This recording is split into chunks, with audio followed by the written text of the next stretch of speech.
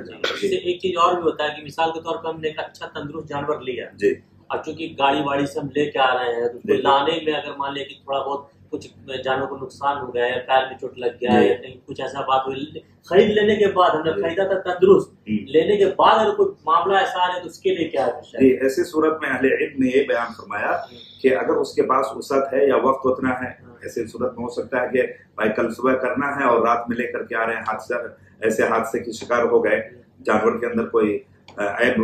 آ گیا, ایسی صورت میں اگر وسعت ہے اس کے بدیل کا دوسرا اگر آپ کر سکتے ہیں تو فبیہا و نعم, اور نہیں تو یہ معاملہ ایک لفظ میں یہ سمجھ لیجیے کہ نیت کا ہے, اور اللہ رب العالمین آپ کی نیت کو دیکھتا ہے کہ بندے کس یہ سے یہ پیش کر رہا ہے, اور اللہ رب العالمین کو آپ کی نیت ہی پہنچتی ہے. سمجھ رہے ہیں, تقویٰ کا آگے وَلَٰكِن يَنَالُهُ التَّقْوَىٰ مِنكُمْ, سمجھ رہے ہیں. تو انشاءاللہ اہل علم نے یہ بات بیان فرمائی ہے کہ ایسی صورت میں اگر بدیل کی صورت موجود ہو تو ٹھیک ہے, آسانی کے ساتھ آپ اس کا یہ کر دیں, نہیں تو آپ وہ عیبدار نہیں کہلائے گا آپ کا وہ جانور، انشاءاللہ اللہ کے یہاں مقبول ہو۔ اس میں ایک سوال اور جو اکثر دیکھا جاتا ہے وہ یہ ہے کہ اکثر لوگ قربانی کے جانور کے گوشت کے 3 حصے کرتے ہیں، ٹھیک ہے، ایک اپنے لیے، ایک رشتہ دار کے لیے، غریب کے لیے۔ اس میں ایک معاملہ یہ بھی ہوتا ہے شاید کہ اچھا والا پیس لوگ رکھ لیتے ہیں اپنے لیے، باقی بانٹتے ہیں، یہ کوئی ایسا حصہ لگانے کا ہے؟ شرعی نقطۂ نظر سے حصے کی کوئی بات نہیں ہے، بلکہ قرآن کے الفاظ پر جب آپ غور کریں گے تو کہا گیا کھاؤ کھلاؤ۔ اب اس میں وسعت یہ ہے کہ آپ چاہے تو زیادہ کھائیں کم بانٹے، چاہے تو کم بانٹے زیادہ کھا لیں، سمجھ رہے ہیں؟ تو ہر طرح کی وسعت ہے، لیکن حصے داری کی بات یہ صحیح نہیں ہے 3 حصے کی۔ آپ چاہے تو زیادہ دے دیے کم، یہ کیا؟ اور جیسا کہ آپ نے سوال میں واضح کیا کہ اس طرح کی بہت ساری چیزیں دیکھنے کو ملتی ہے کہ اچھی چیزوں کو، سینے وغیرہ کی چیزوں کو رکھ لیا جائے اور بعد باقی دیگر جو چیزیں ہوتی ہے اس کو لوگ تقسیم کرتے ہیں، تو ایسے اس کے مرادف چیز ہو جائے گی کہ وہ منافی چیز ہے کہ اللہ رب العالمین کے بارگاہ میں جو تم نیکی کو اس وقت تک نہیں پا سکتے جب تک کہ اپنی محبوب چیز کو اللہ کے راہ میں کیوں نہ کرو۔ تو اللہ کے راہ میں ہم اس قربانی کو دے کر کے ہم اس گوشت کو تقسیم کرتے ہیں، گویا کہ اپنے ایک سسٹم ہے، اور اس سسٹم سے کہا گیا کہ ہمارے اس خوشی کے موقع پر دیگر غربا، مساکین، فقراء، محتاج، یہ تمام اس موقع پر بالکل برابر کے خوشی میں حقدار، سمجھ رہے ہیں؟ ایک لاسٹ سوال جو اس میں نہیں تھا، ابھی بات کرتے کرتے ہم کو یاد ہے، وہ یہ کہ کیا واقعی آپ جب قربانی آپ کی طرف سے ہو رہی ہے، جو آپ بقرعید کے روزے میں جو عام زبان بقرعید بولتے ہیں، تو کیا واقعی اسی سے افطار کیا جائے؟ اکثر لوگ بولتے ہیں کہ آپ کی طرف سے ہو رہی ہے تو جب جانور ذبح ہو جائے تو اسی سے افطار کریں۔ ہاں دیکھیے، سنت اور ایک حدیث ملتی ہے اللہ کے نبی صلی اللہ علیہ وسلم، جیسے عید کے مناسبت سے ملتا ہے کہ آپ صلی اللہ علیہ وسلم طاق عدد کھجور کھا کر کے عیدگاہ کے لیے نکلتے، روانہ ہوتے، لیکن بقرعید کی مناسبت سے جسے عید الاضحیٰ کہتے ہیں، اس کی نماز کے لیے آپ صلی اللہ علیہ وسلم خالی پیٹ جاتے اور